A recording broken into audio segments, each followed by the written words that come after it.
A lo largo de mis ya 6 años en YouTube he hablado de múltiples series chilenas. Por eso, el día de hoy he decidido compilar las que para mí son las 10 mejores de la historia. Cabe mencionar que todas estas series ya tienen su propio video en el canal, los cuales les dejaré abajo en la descripción. Sin más preámbulos, comencemos. Número 10. Conozco este mueble desde que tengo memoria. Estaba en la casa de mi abuela, en paz descanse. Mi viejo me contó que originalmente era una cama, que él y su hermano, mi tío, transformaron en mueble. Durante la madrugada del 1 de junio de 1980, a la espera de ver la pelea por el título mundial de boxeo peso mosca entre el japonés Yoko Bushiken y el chileno Martín Vargas. Vargas ya había disputado el título mundial en 3 ocasiones. Esta fue su cuarta y última oportunidad y, como buen chileno, la perdió por nocaut técnico en el 8º round. Si bien nunca obtuvo el título mundial, la carrera de Martín Vargas fue lo suficientemente exitosa para que en 2018 se estrenara una serie en su honor, Martín, el hombre y la leyenda. Esto comienza en Rahue, un pueblito cercano a Osorno, en el sur de Chile, por ahí por los lejanos años 60. Un Martín Vargas niño, tan flaco que debe ponerse cadenas en la cadera para poder dar con el peso requerido para pelear, debuta como boxeador. El entrenador dice la frase que mejor define a Vargas. ¿No tienes nada bueno para el boxeo? Si su gracia suyo es que pega como mula, esa es tu gracia. Ya, vamos arriba, levántese. Y así lo hace. No alcanza a gozar mucho de la gloria, eso sí, ya que entre el público se encuentra su padre y debe salir hecho un peo. ¡Tú no vas a ser boxeador, ¿lo escuchaste? Todos los boxeadores terminan borrachos y locos. Elipsis, Chile, 1973. Martín creció hasta convertirse en Gastón Salgado. Ya con 18 años, el joven emigra a Santiago con el objetivo de que Lucio Hernández, el mejor manager de boxeadores de Chile, lo represente, para el pesar de su padre. Ya en Santiago, se instala en una humilde pensión y se inscribe en el emblemático Club México. Ahí se presenta ante Lucio Hernández, interpretado por el gran, y me pongo de pie, Alfredo Castro. Todos los cabros que tengo acá entrenando acá han sido seleccionados infantiles, juveniles, campeones por Melipilla, por Chiloé, por Arica. ¿A quién le importa esa weá? A nadie. A pesar de su negativa, sigue entrenando día a día y consigue otro manager, quien a su vez le consigue su primera pelea como profesional ante este guatón pelao. Esta escena es un claro homenaje a la primera pelea de Rocky contra Spider Rico. Vargas gana por nocaut en el segundo round. Al finalizar la pelea, Martín despide a su manager por chanta. La hija de la dueña de la pensión, Mireya, estudiante de moda, desarrolla un cierto afecto por el boxeador, afecto que parece ser mutuo, así que le toma las medidas para hacerle un terno, como tarea palau. Aún así, la casera lo echa por no pagar. La capital le pegó un duro golpe al guaso, que sin trabajo ni plata termina durmiendo en el gimnasio, cosa desmentida por el propio Martín Vargas, eso sí. Bueno, por la miniserie, esa es pura mentira. Yo jamás en mi vida dormí debajo de un rimbo, primero que nada. Es entonces cuando Valdebenito, el periodista deportivo interpretado por Alejandro Goik, le da un consejo. Había un hueón que se llama Napoleón y que decía que los más débiles tienen que ser los más audaces. Napoleón. Tras lo cual, Mireya llega al Club México a hacer la entrega del terno, justo cuando Alcayaga, el campeón nacional representado por Lucio Hernández, tiene un sparring con este otro weón del gimnasio. Martín, siguiendo el consejo de Goik, le cambia el terno al susodicho weón a cambio de que lo deje tomar su lugar en el sparring. Te voy a matar.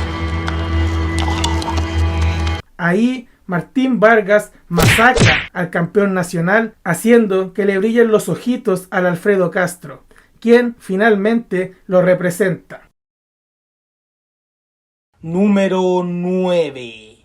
pulentos. Esta es la historia de la Villa Nuevo Amanecer, una típica villa de Santiago de Chile, que me atrevo a decir que debe estar por Independencia o Recoleta. La villa ni siquiera se había inaugurado formalmente cuando es profanada por un delincuente juvenil, Benzo, un petizo nariz de payaso que raya con spray la casa del personaje favorito de todos, Gualala, un metalero que como buen metalero es hediondo y toca la guitarra eléctrica, hijo del Capitán Zamora, un ex milico que de seguro vive de su pensión militar. El viejo facho tiene para la paipa a su hijo y lo manda a tapar el graffiti de Benzo. ¡A las duchas! ¿Cuáles duchas? Si hay una sola. Otro cabro chico que estaba instalándose en la villa era Ramón, que el chiste es obvio, es una referencia a la banda Los Ramones, solo que él hace scratches en vez de ser punky. Aunque entre un rapero y un punky no sé quién es más hediondo. En paralelo, en New York, Nea y Barry, dos hermanos chilenos gringos, viajan a Chile para vivir junto con su padre. Los otros personajes introducidos en este episodio son Jorge, un perro que usa lentes de sol, y el ratón de Benzo, Tom York. Y sí, es un ratón, no una vienesa como muchos piensan. Para la inauguración de la villa llega el mismísimo presidente de la República, Ricardo Vende Patria Lagos.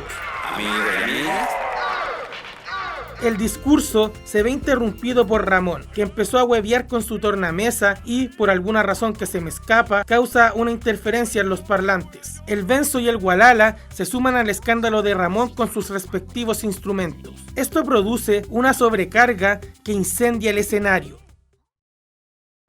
El Capitán Zamora se abalanza sobre el presidente y se pesca combos con sus guardaespaldas, lo que le vale irse detenido. Aquí quiero hacer una pequeña pausa. El Gualala se entera de este suceso por la televisión. Ahora sí que las voy a ver pelúas. Pero al evento, su papá había sido acompañado por sus dos hermanos mayores militares, haciendo su única aparición. ¿Ninguno de ellos podía ir a avisarle al Gualala lo ocurrido? Digo, el niño es menor de edad, claramente hay problemas de comunicación en esa familia. Doña Mercedes, la vieja zapa, echa al agua a los cabros, a los que aparentemente ya conoce, a pesar de que el barrio es nuevo y sin tener pruebas realmente. Fueron esos hijoperos, raperos o como se les llame, reconocerlos es fácil. Pero créanme, ese no es el mayor problema de esta serie. A raíz de esto, los tres cabros chicos se llevan en bolsas de basura todo lo que podría incriminarlos, que por cierto podría hasta considerarse un atentado terrorista o incluso magnicidio frustrado. Así te quería pillar, chiquillo porquería.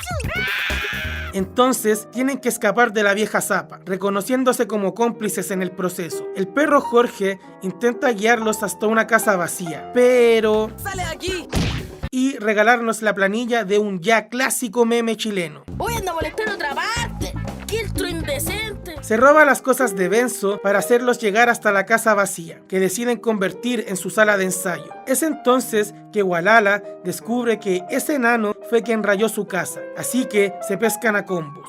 Ramón, en vez de separarlos, prefiere cagarse de risa. Justo en ese momento llegan Nea y Barry, que en este episodio tuvieron su propia aventura paralela en el avión de camino a Chile. Porque sí, no es que la casa estuviera vacía, es que no habían llegado todavía. Gualala intenta escapar, pero es reducido rápidamente por Barry. Benzo, quien a pesar de que hace 5 minutos tenía sometido así al Goku al peo, ahora lo defiende. ¿Qué pasó con mi amigo, guatón maletero? Y es que a Benzo le gusta ver el mundo arder. Los malentendidos se terminan y los 5 cabros chicos deciden formar una banda de rap, Los Pulentos. Nombre que se ponen fuera de pantalla, que Benzo se adjudica. Ese nombre se me ocurrió a mí. Aunque Ramón tiene otra versión de la historia. Lo que yo me acuerdo es que el viejo de la NEA nos puso Pulento y quedamos con ese nombre. Y no sé ustedes, pero yo le creo más a este último. A lo largo de la serie, acompañaremos a este grupete de amigos en las típicas aventuras de niños chilenos de clase media, como jugar al béisbol,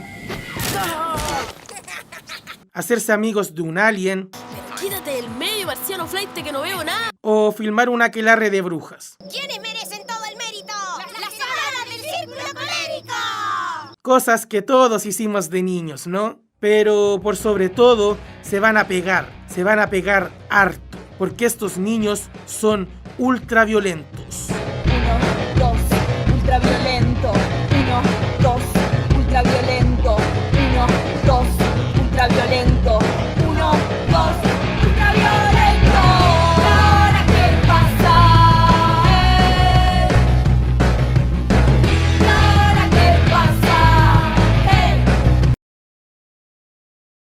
Número 8.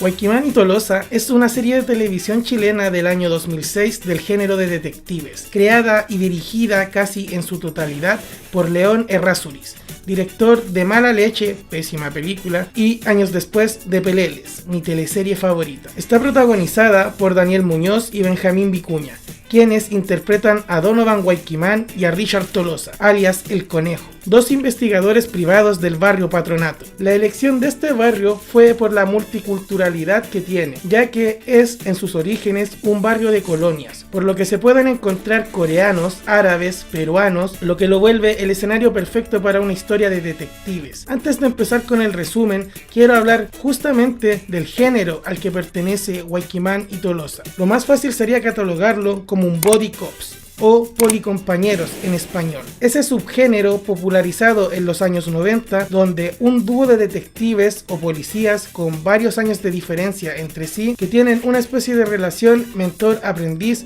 pero que en realidad ambos aprenden el uno del otro conforme van resolviendo el caso. Los principales recursos de este subgénero son escenas de tiroteos que están a la orden del día, suelen contar con la ayuda de el hombre de la silla, es decir, un computín, rol que aquí es cumplido por Herbie o el ratón, interpretado por Ariel Mateluna, y tienen la característica de ser más cómicos que un policial promedio. Aunque pareciera que acabo de describir a Waikiman y Tolosa, puesto que tiene todos los clichés de este subgénero, la realidad es que la serie también tiene mucha influencia del cine negro, el cine policial de los años 40 y 50, principalmente por el hecho de que son detectives privados. En los body cops casi siempre son agentes oficiales de algún servicio de policías o alguna organización secreta del gobierno. Sin embargo, en el cine negro, el investigador siempre es un detective privado. De este subgénero también tenemos la figura de la femme fatale, esa mujer astuta y hermosa por partes iguales que puede pasar de ser enemiga a aliada del detective dependiendo de sus intereses. La tensión sexual entre ella y el detective es evidente. La femme fatale por excelencia es la Gatúbela de Batman. Por cierto, esta no será la única referencia a Batman. Otra referencia al cine negro es el ambiente hostil en que se desarrolla la historia, donde pareciera que todo el mundo te quiere cagar, como lo es el barrio Patronato. Pero podemos agregar también que tiene elementos del policial clásico, reflejado principalmente en la dinámica de Waikiman y Tolosa, quienes claramente son Holmes y Watson. Si bien dije que el desarrollo de su relación se asemeja más al de los body cops, sus roles dentro de los casos son la clásica dupla de la mente y el cuerpo. ¿A qué voy con esto? A que nos encontramos ante un policial a secas, que mezcla varios recursos y arquetipos de los distintos géneros policiales que existen, creando algo bastante único y, hay que decirlo, bastante chilensis. Esta serie se rige bajo la lógica de lo que se conoce como el villano del día, es decir, en cada episodio hay un caso que se inicia, se desarrolla y se concluye dentro del mismo, pero a la vez en cada capítulo se va desarrollando de a poquito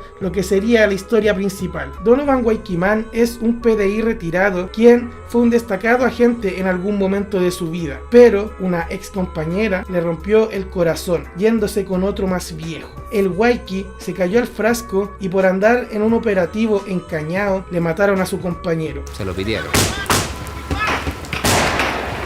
Es por esto que colgó la placa y ahora trabaja por su cuenta, representando al personaje arquetípico del detective retirado con un pasado trágico. Es el cerebro del grupo. Cada vez que se va en la profunda en sus pensamientos, suena una música mapuche, lo que atribuye a que se está conectando con sus antepasados. Richard Tolosa, por su parte, es Batman. Cuando era chico, un criminal mató a sus taitas delante de él, cosa que lo marcó profundamente. Y desde entonces quiso ser Rat. Lamentablemente tiene asma y la pata plana, razón por la cual no fue aceptado en la escuela de investigaciones. Es el hombre de acción del dúo. Sueña con ser como Bruce Lee, así que cada vez que puede soluciona los problemas a los combos y las patadas, siendo un verdadero prodigio de las artes marciales. El episodio 1 inicia con el dúo dinámico tras los pasos de una mujer infiel. En realidad estoy chato de los seguimientos parejero, la infidelidad de la señora, la weá. No, yo quiero algo así que me haga vibrar, algo emocionante, algo con acción, ¿me entiendes? El deseo del conejo se cumple casi al instante, ya que al mismo motel que custodiaban llega Nadia, interpretada por Mariana Loyola, quien se reencuentra con un viejo amante tras aparentemente haber salido de la cana. Ella, no él. Acá Nadia revela que tiene información sobre la caja, el MacGuffin de esta historia.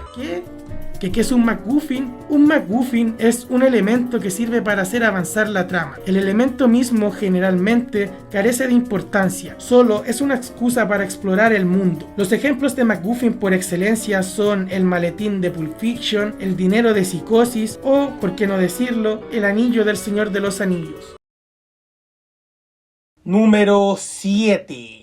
Sudamerican Rockers es una serie de televisión chilena emitida por Chilevisión el año 2014. Está inspirada en la historia real de la banda chilena Los Prisioneros, una de las más importantes de la década de los 80. Está protagonizada por Michael Silva, Diego Boggioni y Eduardo Fernández en los papeles de Jorge González, Claudio Narea y Miguel Tapia respectivamente. Contó con la dirección de Jordi Bash, quien anteriormente había dirigido algunos capítulos de la serie Infieles, también para Chilevisión. Esta es la historia de Jorge González Rivas, un adolescente que entra a estudiar al Liceo 6 de San Miguel en 1979, en plena dictadura militar. Ahí conoce a Claudio Narea, a Miguel Tapia y a Arcaico Peña, de quien se hace amigos porque comparten un gran gusto por la música, aunque entre ellos como que no se llevaban muy bien. Ya, pásame acá si no sabéis tocar. Bueno, para lo que me cuesta aprender, pues, Pau. No entre los tres juntos, pero sí yo con uno y yo con el otro, porque yo como era el mejor amigo de los dos. Claro. Y entre ellos dos como que no se pescaban mucho. Ya.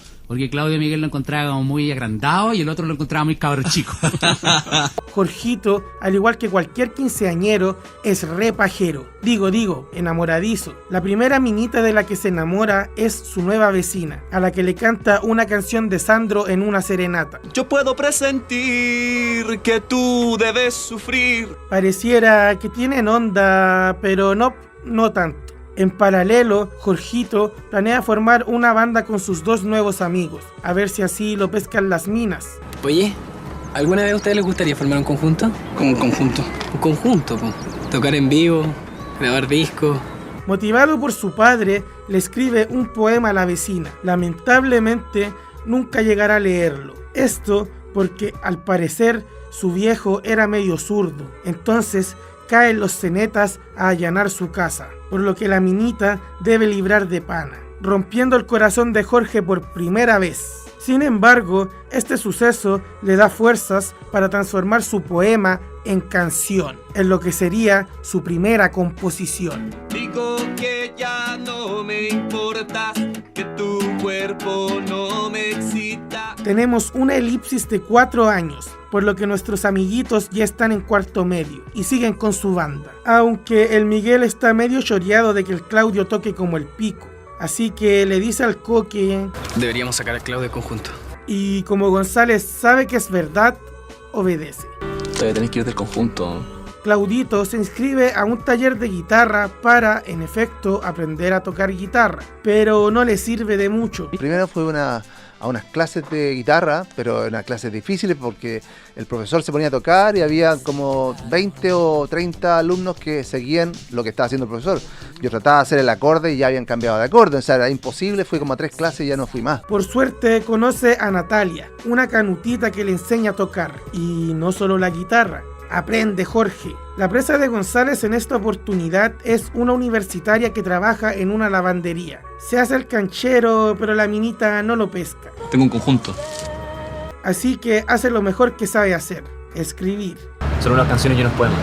Para su mala cueva, la minita anda con su jefe, un viejo guatón pelado.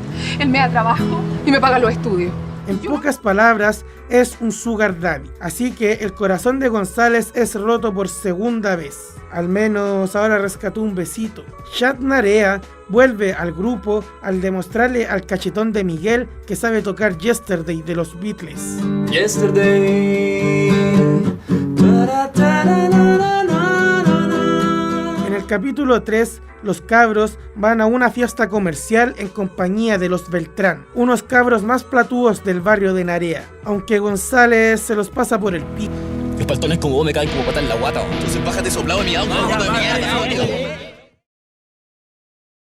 Ya en el carrete, Jorge intenta jotearse a Evelyn, una morenaza que conoció en el capítulo 1. Aunque parece que iba bien encaminado, el mayor de los Beltrán es quien se lo pasa por el p*** a él ahora. Bueno, y todo parece indicar que no solo a él. Decepción amorosa número 3. Esta vez no responde con canciones, sino que con violencia. Le raya el auto al pituco, escribiéndole algo que solo Dios sabe qué es. En serio, ¿qué chucha dice ahí? Deja tus teorías en comentarios. Quien sí salió bien parado del carrete fue Miguelón, que se encuentra con una vecina llamada Sandra, con la que engancha. Eres muy linda. ¿Cómo? Eres muy linda. Lunes. En la clase de filosofía tienen que disertar sobre el existencialismo. Ahí el arcaico mete a los cabros en un tete. Con mis compañeros tenemos un grupo y nos gustaría hacer una ópera rock. Así que ahora deben componer una canción, por lo que parten a patita hasta Providencia para buscar inspiración. Sin embargo, el vendedor de la tienda de discos los trata como el pico. Y que tocan con instrumentos de verdad, ¿cierto? A ver, ¿qué batería tienen? O me van a decir que están tocando con un palo de escoba y un tarro de basura.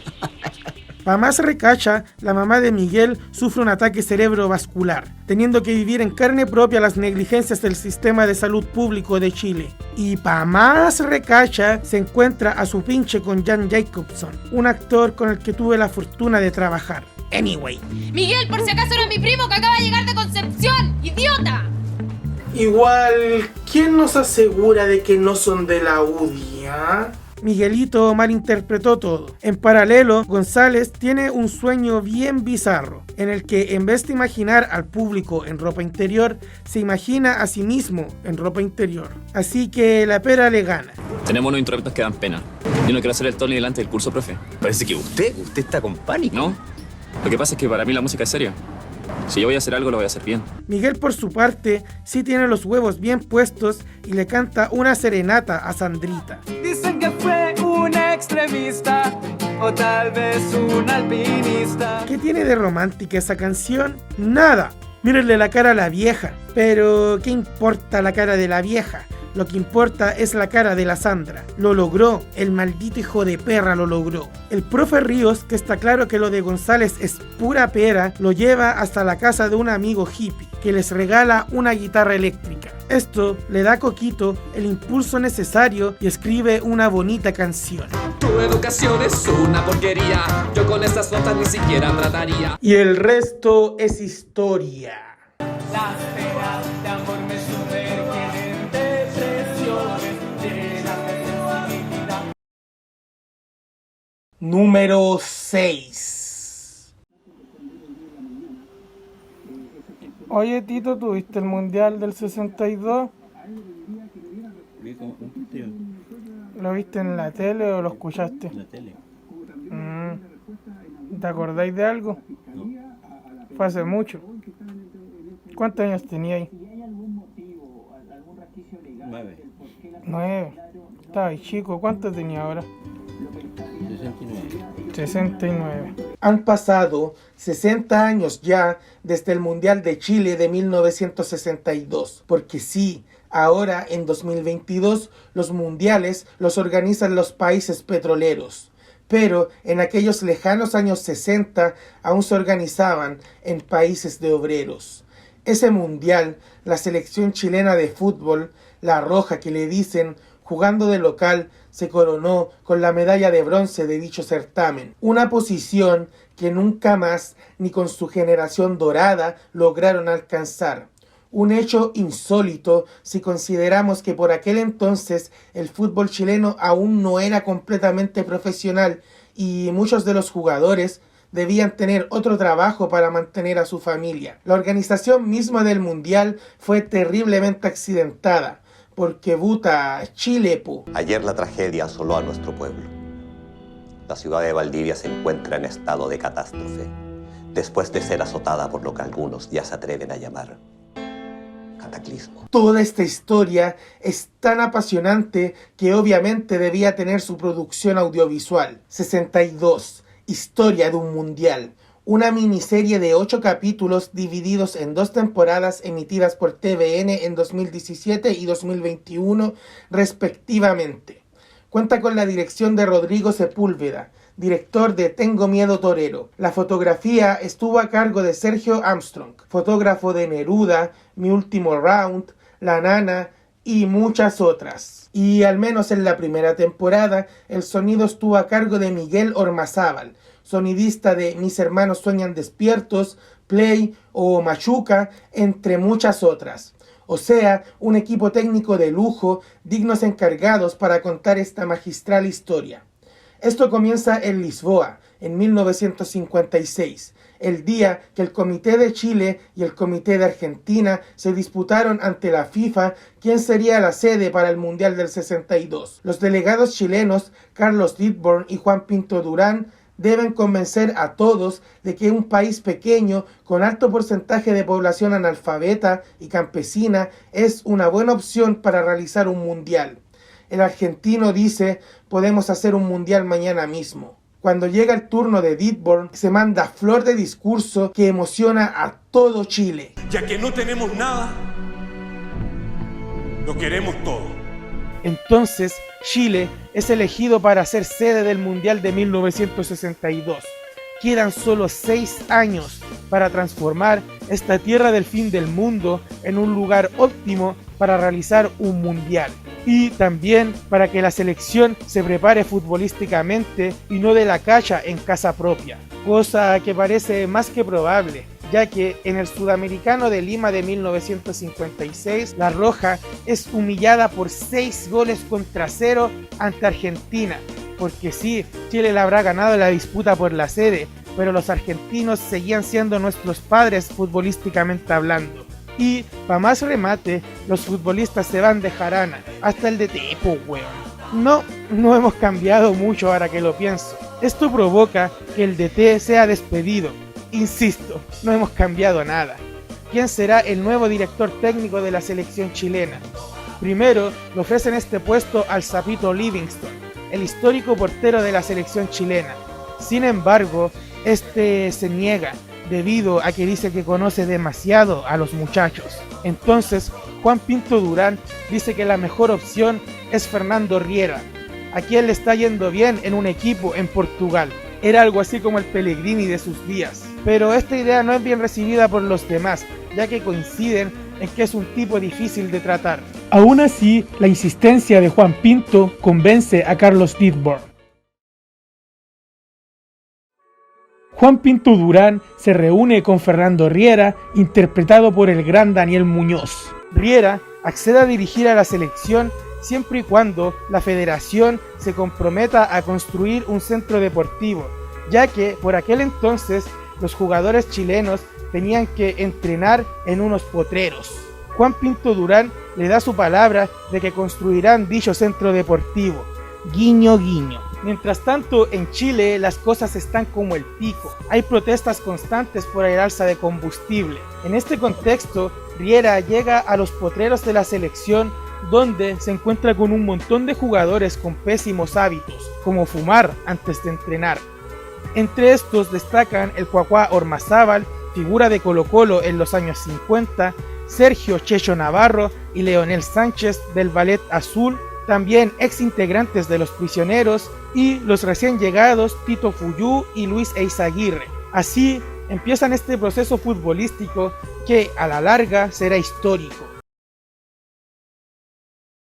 Número 5. Diego y Glot. Probablemente la mejor animación nacional de la historia. Diego y Glot fue producida por Cubo Negro, quienes se dieron la paja de animar la serie con animación tradicional, esa que se hacía cuadro por cuadro, siendo la primera producción de larga duración chilena en contar con dichas características. Esto la hace visualmente atractiva, teniendo un dibujo lleno de personalidad. El uso de dicho recurso facilitó a que la serie se sintiera más chilena que cualquier otra, ya que escenarios icónicos de nuestra sociedad como el río Mapocho, las ferias libres o la estación central solo se podían recrear a la perfección con el lápiz y el papel, ya que en ese entonces la animación digital en Chile era muy limitada. Basta con ver los pulentos para cachar que era imposible obtener el nivel de detalle que consiguió Diego Iglot. La serie nos muestra las aventuras de Diego Pla,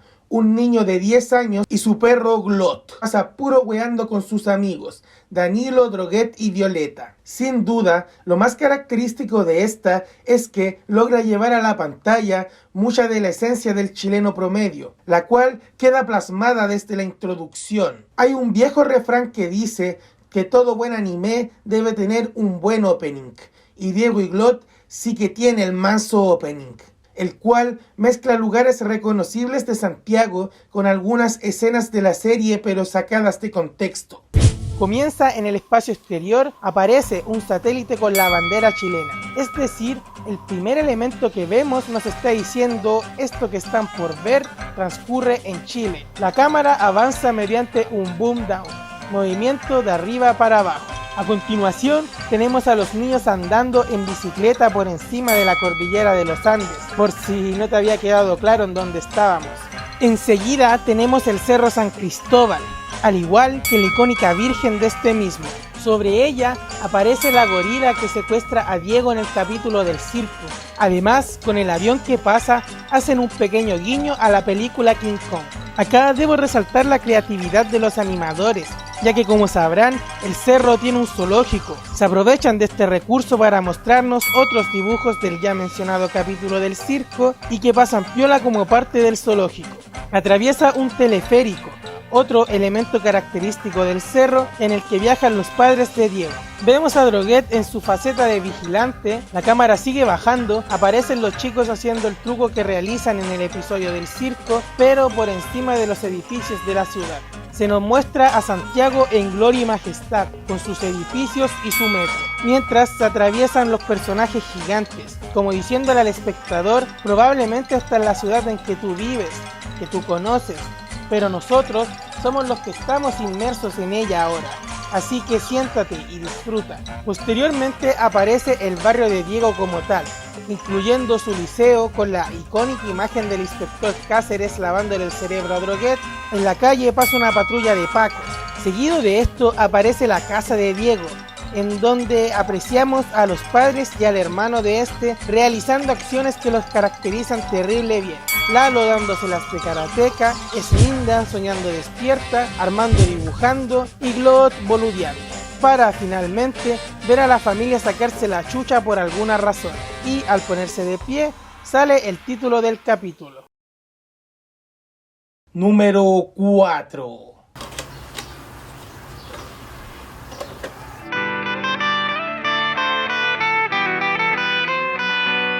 Los 80 fue una serie de televisión chilena emitida entre 2008 y 2014, finalizando con 7 temporadas, a lo largo de las cuales vemos a través de la familia Herrera López el Chile de los años 80, que a la larga forjaría las bases de nuestra sociedad actual. La serie comienza con el capítulo Un penal en colores. Lo primero que vemos es una tele en blanco y negro con estática. En esta primera escena se nos deja en claro que estamos en el año 82, específicamente en invierno, en la antesala del Mundial de España, al que nuestra selección había clasificado luego de una impecable campaña. Además, conocemos a los personajes que acompañaremos a lo largo de 7 años, los Herrera López, conformados por Félix, el conchito de la familia.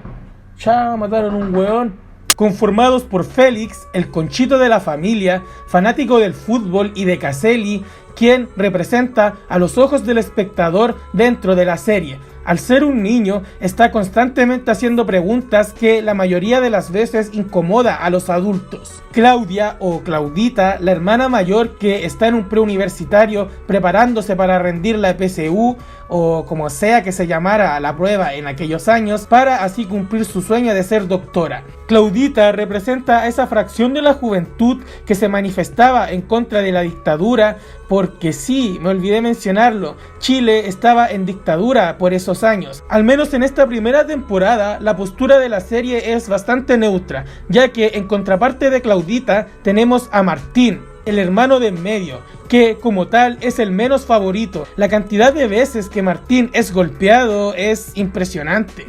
El joven sueña con ser aviador, por lo que suele tirar comentarios algo fascistas, lo que provoca constantes roces con su hermanita marxista. Ana, la madre, es la típica dueña de casa de los 80, que cocina, lava la loza, cría a sus hijos, pero que tendrá un importante giro y desarrollo de personaje, el cual representa el cambio del rol de la mujer dentro de la familia tradicional chilena. Ya llegaremos a eso. Y Juan Herrera, interpretado por el gran Daniel Muñoz. Elige machucado.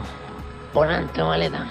El padre, un obrero de textiles nacionales que vivirá en carne propia el cambio socioeconómico que hubo en Chile durante la década de los 80. Se acerca el aniversario número 20 de este matrimonio. Como su tele en blanco y negro ya está dando jugo, Juan piensa en regalarle una tele a color a su mujer, porque sí, si algo he aprendido de la sociedad chilena durante mis 26 años de vida, es que cada vez que hay un mundial se produce algún tipo de revolución televisiva. En el 62 fue el nacimiento de la televisión chilena. El 2010 fue el boom de las pantallas planas y el 82 significó el cambio del blanco y negro al color. Al principio, Juanito está escéptico, porque al parecer las weas están terrible caras. Pero luego de que su jefe le informe de que lo van a ascender a jefe de turno, manda todo al carajo y compra la tele nomás, metiéndola a la casa a escondidas de su ñora en una escena bastante simpaticona. También le regala unas zapatillas nuevas a Félix, ya que el patas de hacha rompió las suyas en su último partido. Lamentablemente, el muy saco wea se las pone para la final del campeonato escolar sin darse cuenta que le quedaban un poquito grandes, porque ya saben, los papás en Chile siempre compraban las zapatillas un número más grande porque la pata iba a crecer rápido. Cualcaselli se pierde el penal, perdiendo a la par el partido y ganándose el odio de sus compañeros. Pero ¿qué importa eso cuando tienen tele a color? Lo que Juanito no se esperaba es que la economía chilena se estaba yendo a las pailas, lo que provoca que de un día para el otro Textiles Nacionales se declare en quiebra, dejando en la calle a todos sus trabajadores. Justamente fue el año 82 en el que hubo una enorme crisis económica en Chile, lo que provocó el cierre de las industrias nacionales, como bien versó Jorge González. Cuando vino la miseria los echaron, les dijeron que no vuelvan más. Así es, niños, antes no se compraba todo de China, antes había manufactura nacional. El cierre de estas fábricas no solo marcó el inicio de una fuerte crisis económica, sino también marcó el inicio del camino de Chile para volverse un país completamente dependiente de las importaciones de productos extranjeros. Este episodio inteligentemente está situado dentro del Gran Temporal de Santiago de 1982. Entre el 25 y el 28 de junio, una gran tormenta azotó a la ciudad de Santiago, provocando enormes destrozos y dejando cientos de damnificados. Esta tormenta exterioriza la angustia e incertidumbre que siente Juan Herrera. Ezequiel Pacheco, amigo y ex compañero de Juan, grita mucho sobre protestas y revolución, por lo que es escuchado por un par de cenetas que lo sacan a dar una vuelta a él y a Juanito. Por su parte, Félix junto con su amigo Brunito entablan amistad con un damnificado, llevándole algunos alimentos. Si este hubiera tenido perro, de seguro que le habrían llevado alimentos pedidos de la mascota.cl. Juan salva a Ezequiel de ser masacrado por los cenetas, demostrando ser un gran amigo, y después, al puro peo, zafa él mismo. Al llegar a la casa, se arma de valor y le comunica de su situación a su esposa, en la escena mejor actuada de lo que va de la serie. La empresa quebró, quedé cesante. Le traigo pancito. Mira. Está caliente la sopa. Sí, viejita. Esta es la sopa más rica del mundo.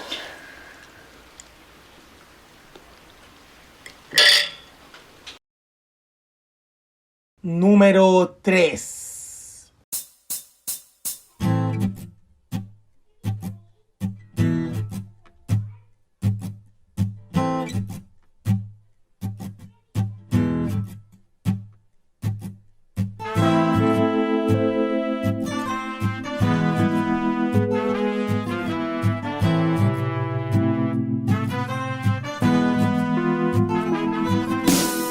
El reemplazante es una serie de televisión emitida por TVN entre 2012 y 2013, estrenada un año después de las masivas movilizaciones de estudiantes secundarios, por lo que la papita estaba caliente. Con los años se ha transformado en una serie de culto, y digo con los años porque una de las principales razones por las cuales no hubo tercera temporada fue precisamente por el bajo rating que tuvo la segunda. XD. Anyway, empezamos en Sanhattan, el Manhattan de Santiago, donde trabajan los corredores de bolsa. Ahí conocemos a Carlos Valdivia, el lobo de Wall Street Flight, quien se come a la hija del jefe. Esta codiciosa parejita hace una inversión a espaldas del jefe que supuestamente los haría millonarios. Lamentablemente ocurre todo lo contrario. Carlos se va en cana por 3 meses, por fraude al fisco. Esto lo deja en la ruina y vuelve a vivir a la casa de su padre, Dionisio, donde también vive su hermano Pancho, junto a su familia de allegados, típico chileno. Tanto Dionisio como Pancho trabajan en el liceo subvencionado El Príncipe Carlos, como inspector y profesor respectivamente. Al ver que su hijo menor no hace más que tirarse las weas, Dionisio le consigue pega en el liceo como profesor de matemáticas. Porque sí, los ingenieros comerciales pueden dar clases de matemáticas. Bueno, no sé si todavía, pero al menos en ese tiempo sí. En fin, Carlos llega y ahí conoce a los personajes que acompañaremos durante 24 capítulos. Michael, el marginal que prácticamente es un padre para su hermana chica por la negligencia de su madre. Flavia, la mina flaite más rica del curso. Por cierto, entre estos dos, 13-13. Lalo, el rapero. Katy, la panqueta, entre estos dos, 13-13 también. Zafrada, el Perkin que se cree bio. Jenny, la mamá adolescente. Ariel, el huequireque. Y Nicole, la amiga de Flavia. Literal, ese es su rol. Apenas entra Carlos, el Zafrada lo rebautiza como el profe Charlie. Y el Michael le clava senda puñalá. Pero todo era una joda. El cuchillo era de goma. Charlie piensa en renunciar. Y no es pa' menos si me lo preguntan, pero el taita le hace la mente y vuelve al día siguiente. Pero le roban su iPhone y, como le tiene sangre en el ojo al Michael, le echa a los pacos, aunque al final este era inocente.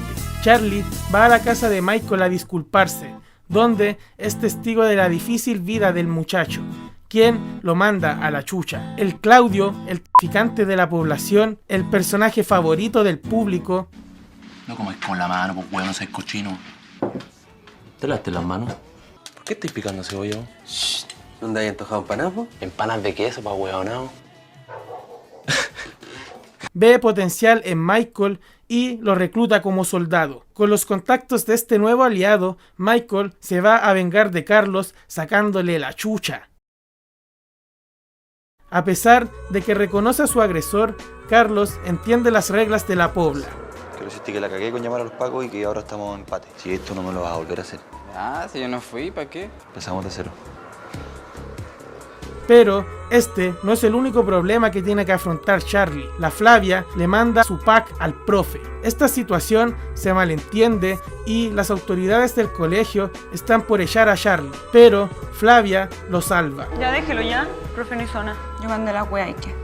Aquí nos enteramos que Flavia está embarazada. ¿Tu papá qué dice? Mi papá no existe ya.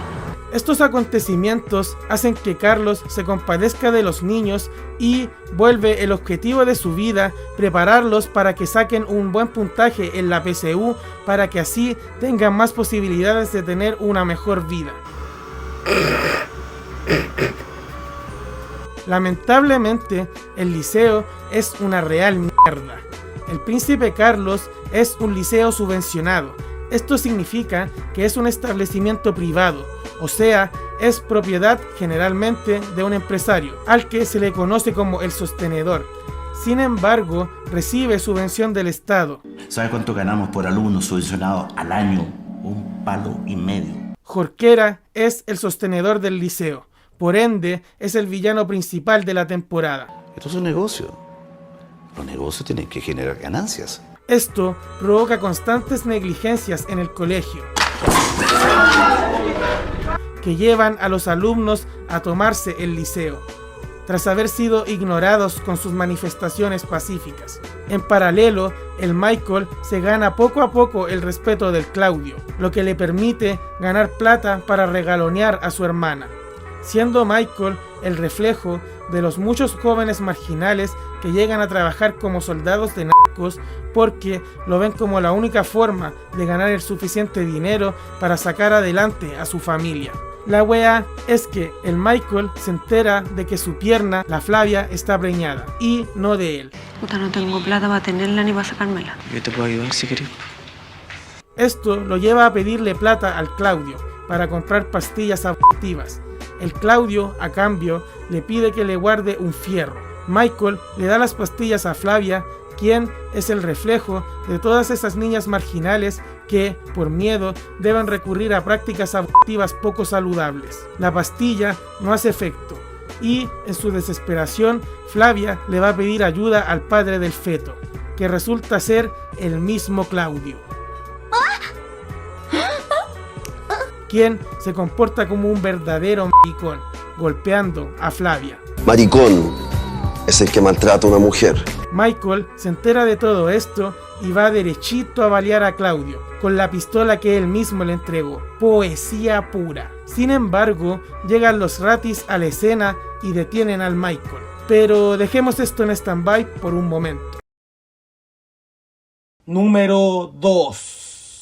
A principios de los 90, en la Escuela de Periodismo de la Universidad de Chile, se conocieron los estudiantes Álvaro Díaz y Pedro Peirano, quienes no simpatizaron inmediatamente, pero al comenzar a trabajar juntos en una publicación estudiantil, se dieron cuenta de que se reían de las mismas tallas. Al principio no nos pescábamos mucho, empezamos a hacer una revista con hartos amigos más, y descubrimos que teníamos un humor parecido. Lo que dio inicio a una bella amistad sustentada en la creatividad y el sentido del humor. Tras egresar de su carrera, durante la segunda mitad de los 90 y principios de los 2000, el par de amigos trabajó junto en diversos programas de televisión, como Plan Z, del extinto canal Rock and Pop, donde mostraron su faceta más irreverente. El Principito, tanto tiempo sin ver. Dibújate una mina en pelota. John Lennon. Tengo entendido que te casaste con una china. You married with Chinese people. Chimenez. ¿Qué esperas? Ponte la camiseta, Plaplac. Ya tengo mi camiseta, Plaplac. Tanto que les valió más de alguna denuncia al CNTV. La Sagrada Biblia. Se trata de unos judíos que sufren y después se salvan, como siempre pasa con los judíos. También ambos dirigieron la primera temporada de Mira Tú, para TVN. El cementerio general es enorme. De sus 86 hectáreas caben 117 canchas de fútbol, donde mostraron su faceta periodística. Justo antes de entrar al cementerio está el Monumento al Dolor. Bajo esta obra están enterrados los restos calcinados de quienes murieron en el incendio de la iglesia de la Compañía. Pero el programa por el que serían recordados eternamente sería el que mezcló el periodismo con la irreverencia. ¿Qué tal? Soy Tulio Triviño y esto es 31 Minutos. Esta es la historia de Tulio Triviño, interpretado por Pedro Peirano. En mi caso yo me pongo a Tulio y ya soy inmediatamente mucho más estúpido.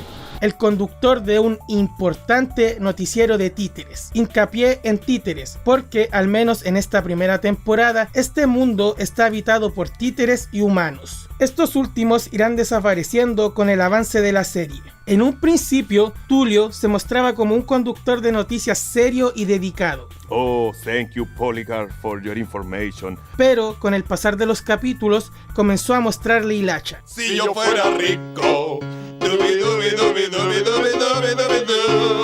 dejando expuesta su verdadera cara, la de un egópata y narcisista sin remedio. Pobre Juanín, pucha que somos flojos. En mi opinión, el punto de inflexión del personaje se da en el capítulo 7, El Señor Amable, donde nos enteramos que era candidato al premio que da título al episodio, pero lo pierde por un desafortunado comentario. Para saber si los títeres batieron el estúpido récord de vueltas dadas en una lavadora. El estúpido récord del estúpido récord del estúpido récord del estúpido récord. De aquí en adelante, el cambio en su actitud se hace evidente. Creo yo que todo este tiempo solo había estado fingiendo para ganar dicho premio. Oh, claro. Y espero que los jueces estén mirando mi desinteresado gesto. Aunque cabe señalar que desde el primer episodio e incluso desde el episodio piloto, del cual ya hay un video en el canal, había demostrado ya algunos rasgos desagradables de su verdadera personalidad. Ven amiguito, ven a mi mesa. Solo que antes lo hacía fuera de cámara. También es el encargado de hacer las entrevistas a los personajes más inusuales, como el señor invisible mudo. Cuénteme, señor invisible mudo, ¿por qué se creyó? El árbitro de tenis. ¿Tiene hijos? 40 iguales. ¿Y de qué edad? 30, 15. O la ardilla con un gran secreto. Señora Ardilla, ¿cuál es su secreto? No puedo contarlo, lo siento. Miro esas imágenes y me dan ganas de renunciar. El noticiero, cuyo nombre es una parodia al antiguo noticiero de TVN 60 Minutos, se conforma de las notas de prensa desarrolladas por los distintos personajes, siendo Juan Carlos Bodoque, interpretado por Álvaro Díaz, un personaje que es mucho más conocido que yo, que se llama Juan Carlos Bodoque, el reportero estrella y mejor amigo de Tulio Triviño. En su segmento, La Nota Verde, se encarga de concientizar a los niños del cuidado del medio ambiente. Cabe señalar que esto era un pie forzado. Teníamos que hacer, por una cosa de financiamiento, un tema relacionado con un tema medioambiental. La primera de sus notas, La Ruta de la Caca, fue la que marcó los cimientos del programa, pues no solo la encontramos en el piloto, sino también en el piloto del piloto, cuando Díaz y Peirano recién presentaron su proyecto a los fondos concursables del CNTV, con el nombre El Gabinete del Doctor Mojado. El que da como la génesis a la idea, que es la ruta de la caca de Bodoque. En esa precaria versión, Juan Carlos Bodoque era una rana verde. En este informe de Juan Carlos Bodoque, la ruta de la caca. Supongo que lo cambiaron por un conejo rojo porque ya había otro títere de rana verde mucho más famoso. Hoy por hoy, esta nota es recordada por habernos dejado este momazo. Nunca había visto tanta caca junta. Fue un espectáculo impresionante. Con Bodoque, a lo largo de esta temporada, recorremos Chile de norte a sur. En el norte vemos su nota sobre el reciclaje, la que comienza en el vertedero de Coquimbo. Terminé adentro de esta bolsa de basura después de la despedida de soltero de mi primo Reinaldo. Y termina con viendo nacer una nueva bolsa. Las ironías del destino. Casi muero en una bolsa de basura y hoy la veo nacer. Cine. También están sus notas sobre la desertificación en Ovalle. Lo que pasó aquí, que sacaron toda la vegetación para hacer cultivos. Y sobre la energía solar en Pillasca. ¿Cuánto se demora en cocinar el arroz, por ejemplo? Mami, ¿cuánto te demoras en cocinar el arroz? 2 horas. ¿Como 2 horas, dice mi mami? Todo esto durante los primeros episodios. Ya en los episodios 15 y 16 vuelve al norte, pero esta vez al norte grande, para traernos las notas verdes del Observatorio Astronómico de Paranal en Antofagasta. El BLT, Juan Carlos, es el telescopio más grande del mundo. Y la del desierto de Atacama, la cual comienza con una referencia al Principito. Dibújate una mina en pelota. Con Bodoque cayendo en una avioneta al desierto, tal cual el aviador de dicha obra literaria. En estos episodios aparece el chamán Pelmazo, el maestro espiritual de Bodoque. En Santiago, Juan Carlos nos habla de la enorme contaminación auditiva que existe en el centro de la ciudad. Esto es un sonómetro, mide el ruido en decibeles. Así también de la contaminación en general de la misma. Hoy hay 300 microgramos de material particulado por metro cúbico en el aire. El doble de lo permitido. De la mano de esto está la nota verde sobre la capa de ozono. Casi no queda capa de ozono. ¿Qué? ¿Cómo? Y las que exploran algunos rincones específicos de la capital, como la Vega Central. Ya, Bodoque, come, no seas mamá. O el Museo de Historia Natural de Quinta Normal. Este es uno de los museos más antiguos de América. Fue fundado en 1830. Esta escena, para mi yo de 7 años, era la cúspide de la comedia. ¡Una momia! Baila la momia, baila la momia. La seriedad de estas notas es lo que hacía parecer al programa como un programa educativo, y uno pensaría que el periodista detrás de ellas es sumamente consecuente con lo que profesa. pero nada más alejado de la realidad. Bodoque es un personaje con actitudes nefastas, como una adicción a las apuestas, Vamos, tormenta china, vamos. que si bien será más explorada en temporadas posteriores, ya estaba presente desde aquí. Porque tenía que pagar unas deudas contraídas por mi afición al juego. También era un pésimo tío. Tío, por favor, cómpranos un maní. No, muy caro, muy caro. Y un mujeriego sin remedio. Es precisamente esto por lo que tiene problemas con la Peñique, una de sus novias, quien le pide como regalo una araucaria, el árbol milenario de los mapuches, por lo que se traslada hasta la región de la Araucanía con el tío Pelado, uno de los principales villanos de la serie, quien está a punto de cortar una con tal de ganar plata, obviando el hecho de que es ilegal hacerlo. Aquí hace su aparición la Machi Fresia. ¿Ustedes están locos? Que tendrá participación en los episodios siguientes también. Al final del capítulo, el tío Pelado ayuda de otra forma a Bodoque con su pierna, pero no termina bien. Otra de las notas del sur de Chile es la de 2 partes sobre el río Biobío. Río Biobío, Tulio. Donde muestra los 2 puntos de vista respecto a la construcción de una represa. El agua del río llega a la central. Acá mueve una turbina, hace andar un generador eléctrico. Para nosotros, el río es fuente de toda la vida y ellos lo están matando. Pero la más conmovedora de sus notas sureñas es la de las ballenas de Punta Arena. ¡Petronila!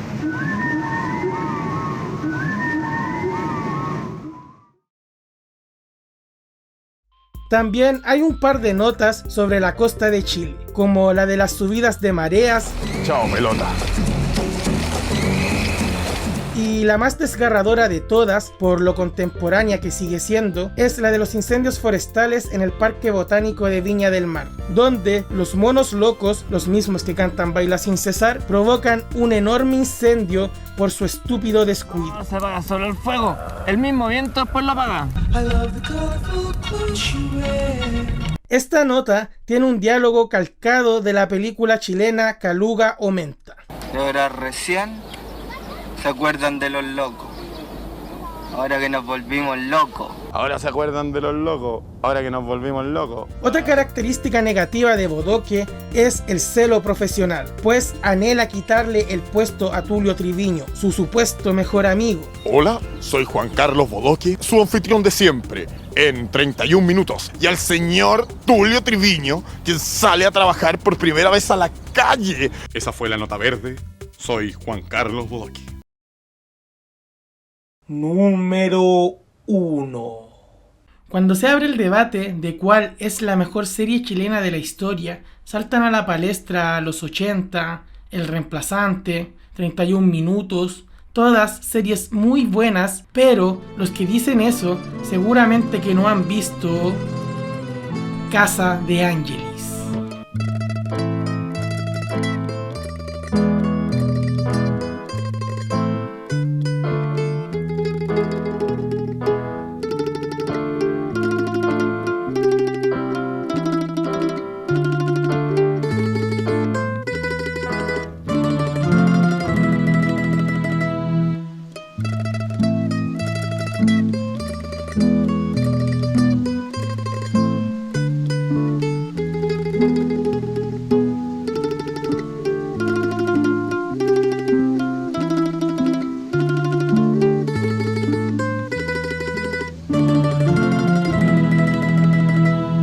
Casa de Ángeles es una serie de televisión chilena emitida por TVN el año 2018. Está dirigida por la gran, y me pongo de pie, Valeria Sarmiento, cineasta con amplia trayectoria en Europa, específicamente en Francia, país al que se fue exiliada tras el golpe de estado de Pinocho.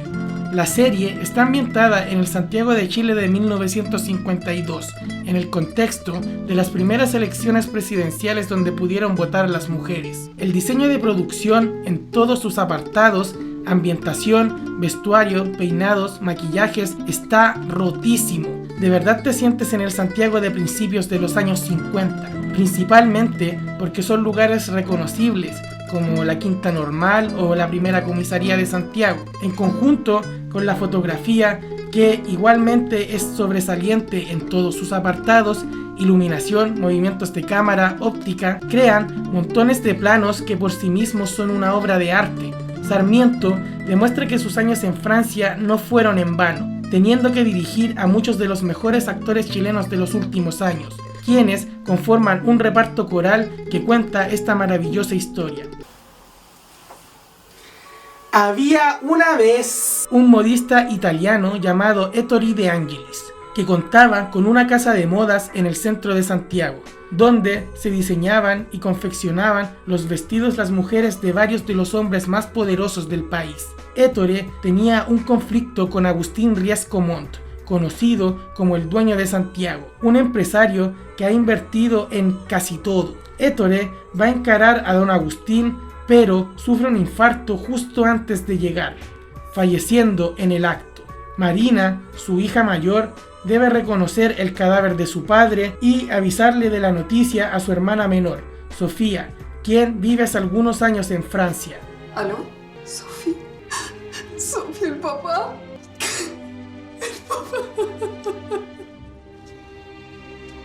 El marido de Mari es el profe Charlie, que aquí es el doctor Felipe, un ginecólogo que hace de intermediario con otro ginecólogo de Buenos Aires para realizarle abortos a las chiquillas de la alta sociedad que quedaban embarazadas, como por ejemplo a la hija de Nené Larraín, quien también era clienta de Casa De Angelis. Felipe quiere caerle en gracia porque supuestamente su marido podría conseguirle un puesto en el Ministerio de Salud del próximo gobierno. Este weón es un conche su madre con su mujer, no es capaz de acompañarla en su duelo, más encima pone sus temas por sobre su luto. Don Agustín me saludó muy jovial, no pudimos conversar mucho porque había demasiada gente. Con don Isidoro y Nené en cambio paloteamos harto. Bueno, por ahora tengo que centrarme en las elecciones. ¿Me estás escuchando, Mari? Sí. Sí, perdón, sí, te escucho. La hace callar cuando quiere, le mete cizaña y la obliga a tener sexo cuando ella no quiere, siendo el fiel reflejo de los hombres de su tiempo. Llega Sofía desde Francia. Este personaje me atrevo a decir que es una representación de la propia directora dentro de la obra, pues en el año 1983, tras 10 años en Francia, Valeria Sarmiento volvió de visita a Chile por no sé cuánto tiempo. Los choques socioculturales que tiene Sofía en la serie deben de haber sido muy similares a los que vivió Valeria en esa visita. Además, las dos vuelven desde París a Santiago, en una época en que el machismo predominaba. Sofía obviamente choca con Felipe, así que se va a vivir a la habitación en que vivía su padre, ubicada en la misma Casa De Angelis, la cual se está viniendo abajo tras la muerte de Ettore. Felipe insiste a Marina que busque el testamento de su padre. Esta búsqueda las lleva hasta una caja fuerte que está en la pieza de este. Para poder abrirla le piden ayuda a mi personaje favorito de la serie, su primo, Juancito Luis, un actor que interpreta al detectivo Spencer en el radioteatro del inspector Cooper, aunque, como él dice, yo actúo en todas partes. Lo que es cierto, ya que incluso actúa delante de su madre, quien cree que su hijo llega todas las noches tardes porque está terminando de sacar su título de abogado, no sospechando que en realidad pasa las veladas nocturnas pelándose en el Hotel Creyón. Incluso podríamos decir que el personaje es presentado 2 veces, la primera siendo en el primer episodio acompañando a su madre en el velorio de Ettore. Aquí pasa prácticamente desapercibido, ya que está interpretando el papel del hijo perfecto. Sin embargo, es su presentación del segundo episodio donde lo vemos como realmente es. Es ella otra vez, jefe. ¿Quién es ella, Spencer? La loca de los anónimos, Miss Taylor. ¿Cuál Sherlock Holmes, Juancito, conoce a los personajes más extravagantes? ¿Quién es esta persona que nos puede ayudar? Don Parodi. Lo puedo traer acá en un par de días. ¿Y por qué en un par de días? Porque está en la penitenciaría. Termina su condena en 10 días. Como Don Parodi, el experto en cajas fuertes que los ayuda con su problema.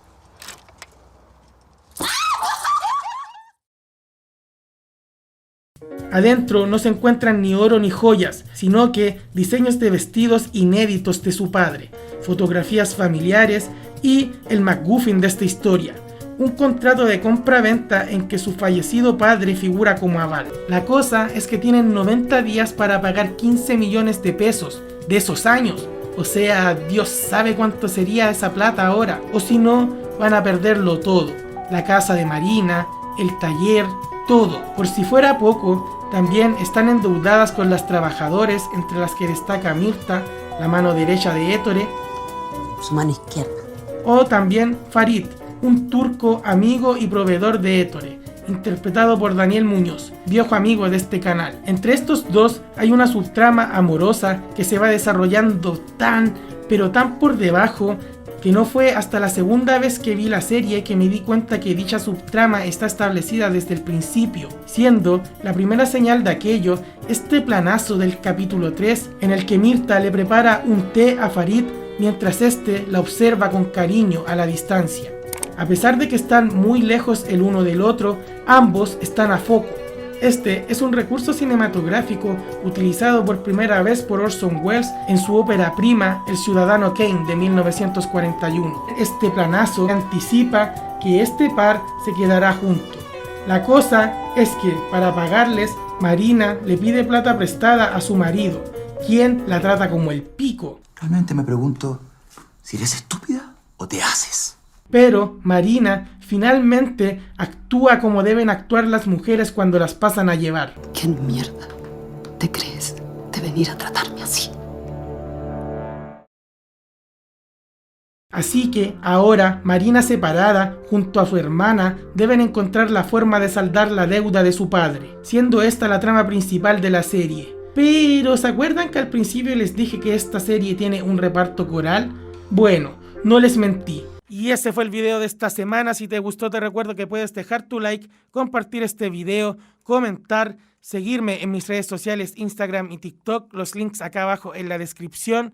Y sin nada más que agregar, se despide acá Barba Roja. Nos vemos en un próximo video. Adiós.